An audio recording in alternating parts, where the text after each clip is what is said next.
Welcome to the Steel Birds podcast, starring your hosts, Corey King, Harry Brockington IV, aka Brock. How goes it? What's going on, man? 3 and How we 0. doing? That's 3-0, man. that's how it goes. 3 and 0. He said, "Hide the money, y'all. There's poor people around here." Exactly. The terrible Steelers. The Steelers are gonna finish last in the division. The Steelers are gonna have the first losing season. Yeah. I ain't gonna say what I actually want to say. I don't want to. Target shit. I'm gonna be proper on here, but just know, know. I did say under 10 wins, I think, or under 9. Yeah, so it's not looking good right now. Yeah, not at all. Not at all. Yeah, nah. Eagles snuck one out. We will break it down for y'all today. We're just gonna, talk about both our games and our weekly grind our gears segment. Right. And call it a day. But yeah, start us off, man. Tell us about the Steelers. I didn't watch every second of the game, but what I saw looked like Justin Fields made that leap a little bit. Would you agree? I don't want to. You know what I'm saying? Like I don't like getting ahead of something because it's scary. You know what I mean? The Steelers having a QB after Ben, like bro, like we just got very blessed having him for the time. So thank you, Big Ben. No but having a quarterback is very hitting on a quarterback, I should say, is just very hard. And we talk about how the Green Bay Packers just got extremely lucky doing it 3 times in a row. And so it's is this really it? But for me, it's when and I know obviously college and NFL is different, but when you watch him in college and then you see what happened to him at the Bears, it didn't make sense. It was bro, what is going on? It didn't match up. But it's I really just feel it was the situation. And I know people make excuses and talk about that, but I really just feel like it was a situation. And we talked about it last week about how Caleb is looking. I don't believe for a second that that's the quarterback that he's going to be going forward whatsoever. But look at what's going on. The offensive line is an issue. I really don't believe in their head coach or the OC. Both of them could go to Dubai tomorrow. Send them there free flight. Go ahead, go there, because I don't feel like they know what they're doing whatsoever. And it's now he gets with Mike Tomlin and Arthur Smith is tailoring everything to him. I'm gonna say right now, man, it's looking good. I know the stats wasn't there the first 2 games. This game he threw for almost 250, so people can be happy. But I don't think people understand that throwing for 250 or 320 really don't matter if it's an L. It really doesn't matter if you're not taking care of the ball. So whatever his stats gonna be, he's winning, and I'm appreciative of that. So yeah, man, for the game, other than he tried to sneak in a pass to Najee, and it got popped up and it was intercepted. Other than that play alone, I love the way he played, man. His arm still looks like as advertised. The velocity, the zip on his arm, his deep ball is great. He started to run a little bit more. I talked about that last week more often. I still want to see that clock go off where he's I think he really just wants to show that he's processing now, which that's also a good sign that he's not just, looking at the first read and panicking or just looking to run first every time. And I think that's kind of what he's going through and what his maturity has started to show, that he can process and he is doing that. But I would like to see that clock go off a little bit faster of, people are, the pocket's starting to break down. If it's the first 3-4 reads not there, take off, boom, you run 4-4, bro. No one's catching you. Just go get those 5, 7, 8 yards, whatever, so we can, live to fight another down. But I love the way he played, man. And he's taking care of the ball. That was another thing other than him not being able to process was, his turnovers, him taking a lot of sacks, unnecessary sacks, and then also fumbling and stuff like that. None of that has happened.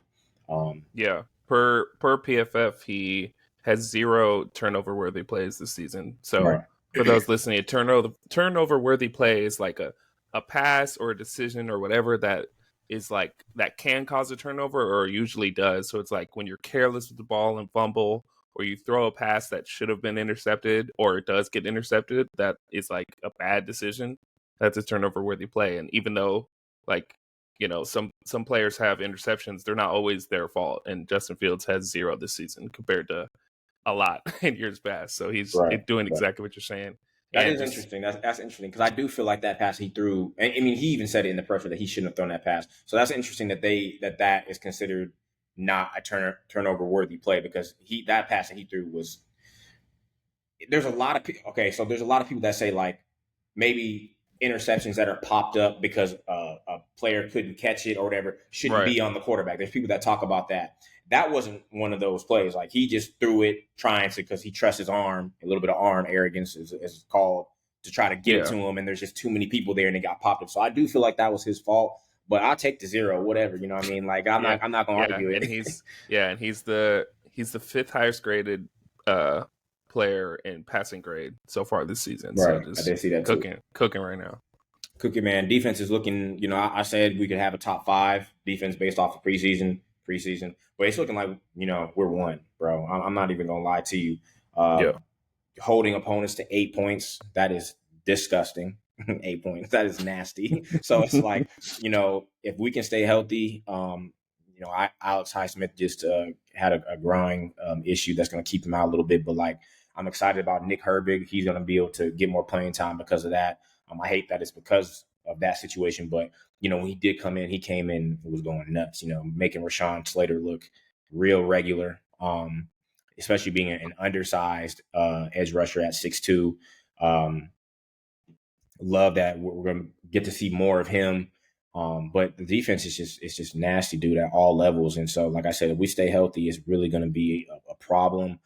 But I'm not looking to lean on them as we usually are used to and accustomed to doing. I really just want the offense to just go nuts. And then if we're doing our thing on defense, is cool. Or if like the defense is they're not going to play like this the whole season. That's just like not realistic. They're not, we have the dudes, but it's like they're not going to play lights out every single game. That's just not going to happen. And so because of that, I really just want the offense to be what it needs to be. But right now, I have no complaints on defense whatsoever. That is, that's an A+ for me right now. It's just the offense to continue to play the way we played last game, but also getting these fast starts. I don't want it to start picking up as like the second quarter to going into the halftime. Man, from the first quarter, let's just get it going, man. You see a lot of these high-powered offenses. The reason why they are that way is because they get it going from the get-go. And I feel like if we can start doing that, it's just going to be really nasty. And so I'm excited, man. But I really enjoyed watching that game. I saw a few people trying to make excuses because Justin wasn't 100%. Justin Herbert wasn't 100%, and he came out of the game and then they lost. Rashawn is just like, I don't want to hear none of that mess. That's a part of the game. It's a part of the game, and if it happens to your team, the excuses start coming. The stuff that. But it's like you got to treat that for every single team because this is a violent sport and it's going to happen to everybody. We see what's going on with the Niners right now. We see what's going on with the Rams. Yeah. Speaking of that, did the Rams not win that game? Not having, 10 plus people out? Right. I don't want to hear the excuses, dude. He had an ankle injury. He came to play. He stepped foot on the field. That's just what it is. Yeah, and I mean, to start the game, your first round pick was out. Right. Your guys is exactly. So I don't want to hear those excuses. And if you really want to get technical about it, like our QB1 is not starting, right?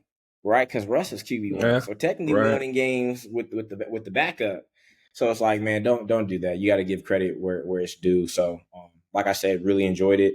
Looking to see what's gonna happen with the Colts coming up, but I don't have too many complaints so far. So hopefully they just keep it rolling and we could just not hit the injury bug like some of these other teams are.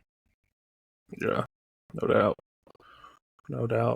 Y'all How looking good over there. How you feel about your Eagles, man? That was a wild game. Man, it was crazy because like they outgained the Saints by 241 yards. Yeah, but they only won by 3. So it was like it seemed like they were dominating, throughout. Defense took a step, like they looked like they were playing with effort and attitude and were physical up front, weren't getting ran over like they were against the Falcons. And, the offense was able to drive, but then they had some turnovers in the red zone or, turnover on downs on some questionable 4th down decisions. So like definitely felt like they should have and could have won by a lot more, but, they escaped barely winning. But, just offensively, we had a lot of injuries during the game too. Devontae Smith got hit on some dirty ass cheap shot. Yeah. And then Britton Covey got hurt. Lane Johnson and Mekhi Becton got hurt like before halftime. Oh damn. Yeah, they said Lane's concussion had him throwing up on the sideline, so that's scary. But Fred Johnson came in for Lane and he did well, and Tyler Steen came in for Mekhi Becton. They both, they didn't struggle too much, which is good because two backup, offensive linemen coming into a game like that could have been disastrous, but they held their own. But I would say the story of the game, per usual, is just Saquon, man. Like, I think every game this season, if I'm not mistaken, on the first drive he hasn't gotten a touch, but then after that we start feeding him for some reason, and then he starts going off. It's like, can we just give him the ball every drive, and especially in the red zone, since we seem to can't score unless we give him the ball. Like, just it's fine if we just feed him. We don't have to like throw touchdowns. We can run them in. It's all right. Like, exactly. Let's just get points. You have the all-star running back for a reason. Exactly. So he right now, I think, at least through Sunday's game, I think he was first in touches, second in total yards, and first in TDs, like across the league. So he's killing it. Dallas Goedert finally, was a focus in this game. He had 10 receptions, I think 10 or 11 receptions, 170 yards. That hasn't happened for a tight end since, I think, week 7 last year.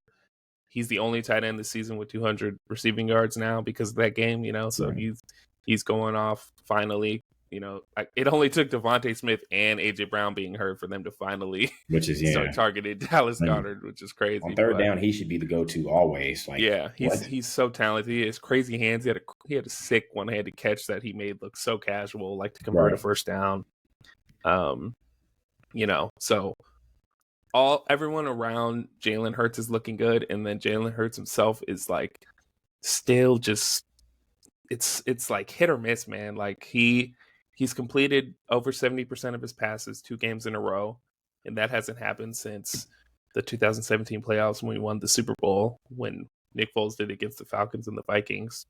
But at the same time, he had 2 bad turnovers. One was like trying to force a touchdown to Devontae in the red zone, and then the other was a fumble where he was scrambling and didn't seem like he really knew his surroundings. It's like, go. People are coming after you. He's like casually rolling to his left. And I think at one point I think the broadcast said he had more sacks than completions when he exits to his left, which is insane. Like, how do you get sacked more than you complete passes as a quarterback? Right. So stuff like that is just kills us. I can't stand Nick Sirianni right now. His decision making is nonsense. I'm going to talk about that a little later, but at the same time, Jalen Hurts has 27 turnovers in his last 21 games, and he leads the league in turnovers since last season. So that shit is just inexcusable. You cannot be a good football team when you're turning the ball over like that. So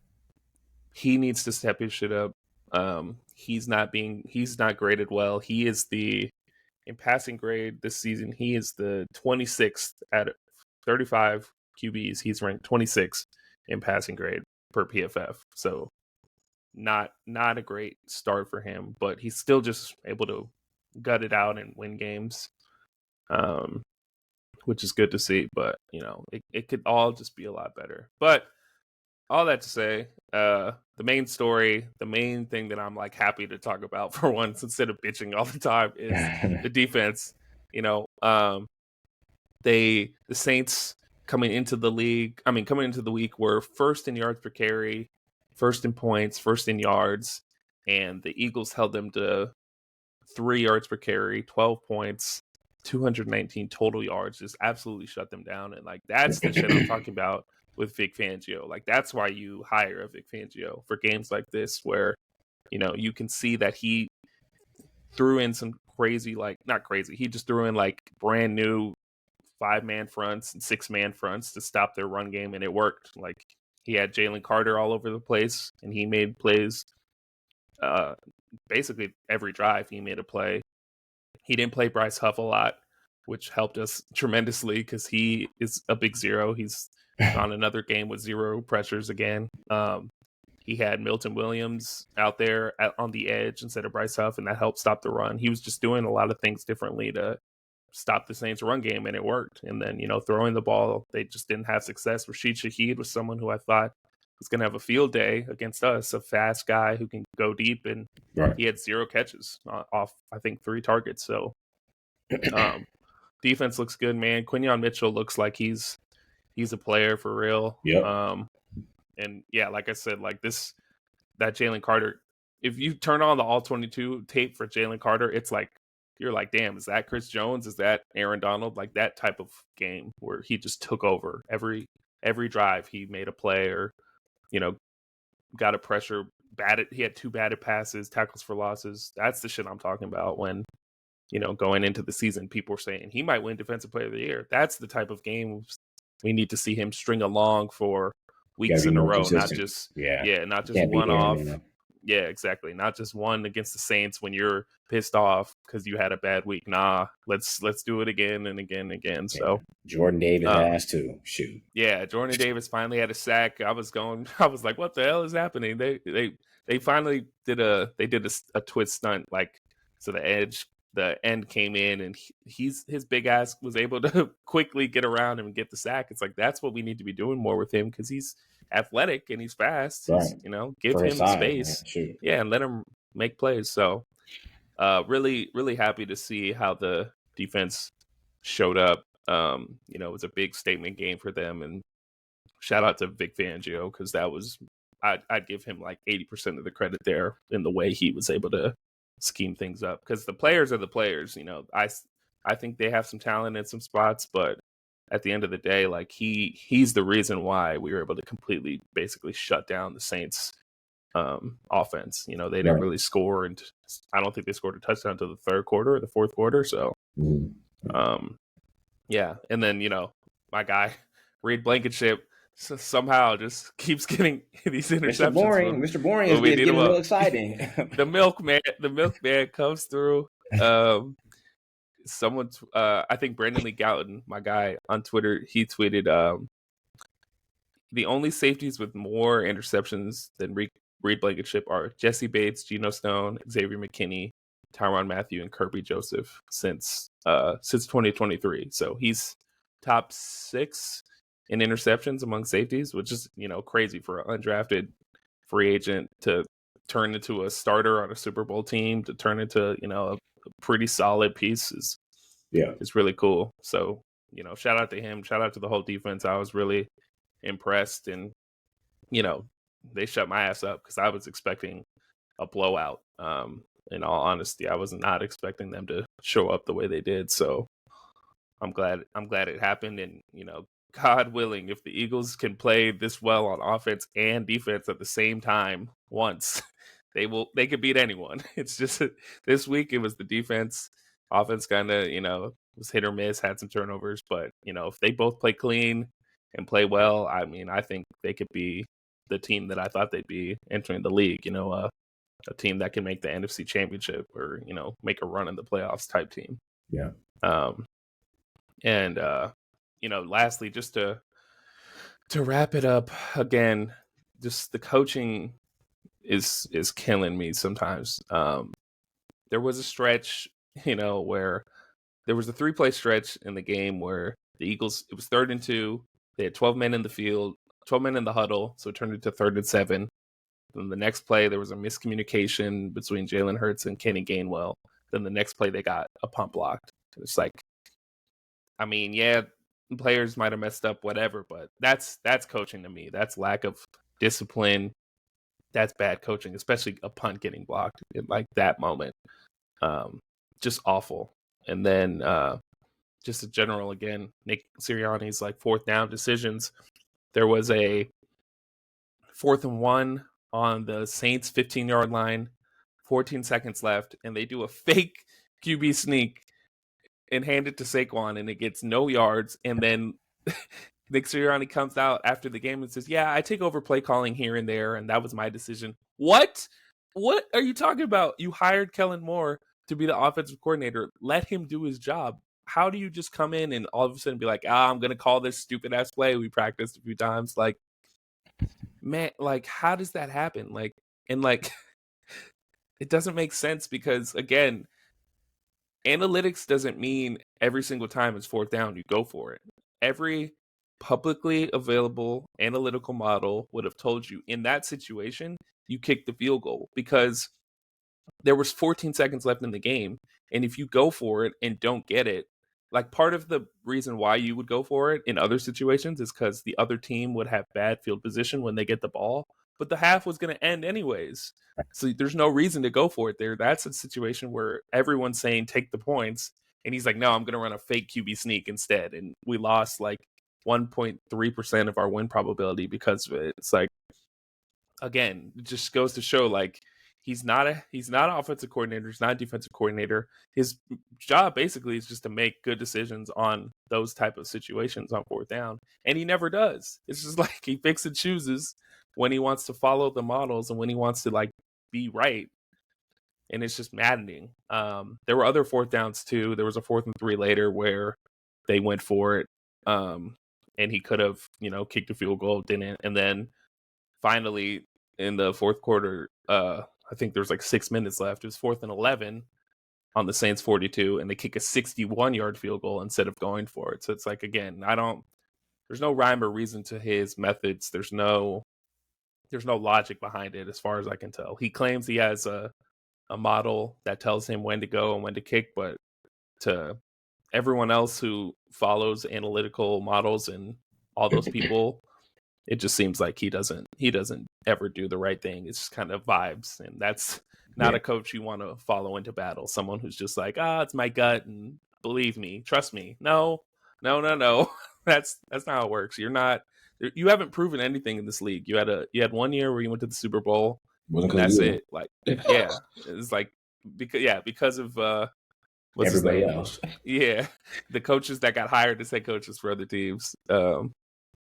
So it's just gotta have a real sit down with himself and see like, do we just go in a different direction? Because frat boy, it's not it. Yeah, it just seems like you're in the wrong organization if you think like you can just do what you want and not follow analytics and what the organizational leaders want. Like Jeffrey Lurie is a very like analytically driven owner. Our GM clearly is. Like, you can't just be a coach who goes off fives. That's not gonna fly here. So, again, Eagles are 2-1. People are happy we got the dub, but at the end of the day, like, are we going to be happy if we have this head coach who's going to cost us games later for years because we keep kind of being a decent team? Like, is he going to stick around? I'd rather not seriously, but sometimes I'm like, damn, I'd rather be shitty and just have him get fired so then we can actually improve and be better as a franchise. But I still think there's a possibility where you guys are still doing all right and it still happens just based off of what you just said, which is like him thinking he's bigger than the team and his theatrics and his maturity is really going to, I think, sink his own ship because, I don't even know if I really could say with all due respect, but the dude acts like an idiot a lot of the time. And so it's like, right. You're running a professional team and you can't be an idiot ever, really. You really got to be on your P's and Q's 100% of the time. And I could see a situation where that happens, but it's just like, having to get a guy or having Kellen Moore as the intern, like that's like the thought process behind doing it during the season. Whereas like if you just wait, maybe Ben Johnson or Slovic kind of, can wiggle their way. Bobby. Right. Yeah. So they can get it. So it's like, I can understand that, but yeah, I'm with you on that. I think it's time to go. Yeah. It's not promising by any means. It's 2 weeks in a row where, people are questioning his decision-making and his leadership and, just his overall coaching ability, his capability as being a head coach. And it's like, it shouldn't be that way. You don't have any other responsibilities. It'd be different if you were calling the plays too and you did all this other shit, but you're supposed to be this leader guy, this CEO running the franchise, and it looks no different than last year. What are we doing? So Again, I'm yapping, but it just bothers me, man. It's just I wish we could be like the Steelers and just win games and things look good and our coach doesn't drive you nuts, but that's just not it right now. So we'll see what happens. We've got the Bucks this week. They're a team that, you know, has been looking pretty good this year, and I'm curious to see how we do, because it seems every year we play them, Jalen Hurts struggles bad and gets kind of spanked by Todd Bowles and that scheme. You know, they're going to bring a lot of blitzes, and I'm curious to see what Kellen Moore, not fucking Nick Sirianni, when he feels like it, does with the offense, and, you know, how we do defensively. But I mean, they're coming off a rough game, letting a rookie, kind of dismantle them. So, you know, they're going to be motivated. Yeah, I did not expect them to play that way whatsoever, and I don't feel like they should have lost that game. Not even just because the Steelers just finished beating them, but just like that's really not a complete roster. And you're dealing with a rookie who hasn't seen even a quarter of the defenses in the NFL. You know, he really doesn't know. They say he has a lot of experience because he played 6 years in college football, but it's like, you know, a rookie is going to be a rookie, and you know, I was very surprised by how they played. So I would say, you know, it's not going to look the same. It shouldn't look the same, because something definitely went wrong with that game plan for that to have happened. So, yeah. Who do you guys have this week? Colts. Oh yeah, you said that. Yeah. That should be interesting. Yeah. All right. Well, that's all I got. We can hop into grind our gears and wrap this thing up. Bet. But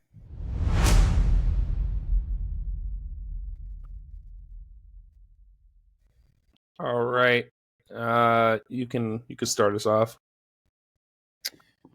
Yeah. So this week, man, I just noticed, not just even watch. I mean, it's been almost 3 weeks straight watching Steelers games, but I started noticing it, you know, with other games as well. And that's just the amount of flags that are being thrown during the game that is just stopping the flow of games. The amount of time that it's taking them to figure out what it is that they even threw the flag on, it's embarrassing. So if you're going to throw flags, first of all, it should not take as long as it's been taking. I forget which game I was watching. I know it was Herb Street. It was Kirby and someone else. On Thursday it was. I think it was that game, and there was a lot of times where Jets Patriots. Yeah, and I'm hearing him say, like, you know, it shouldn't be taking them this long. And it's like when the commentators are having to say that to like ad lib and just also their frustration with the game too, it's like, what are we even doing? But I've said this before, and it's just something that since they want to change the kickoff rule and possibly add an 18th game and have all the add the hip drop tackle, all these things, where is the accountability when it comes to the refs? And I don't care about, you know, how long it takes to become a ref, and they don't want people thinking that games are rigged. Forget all of that.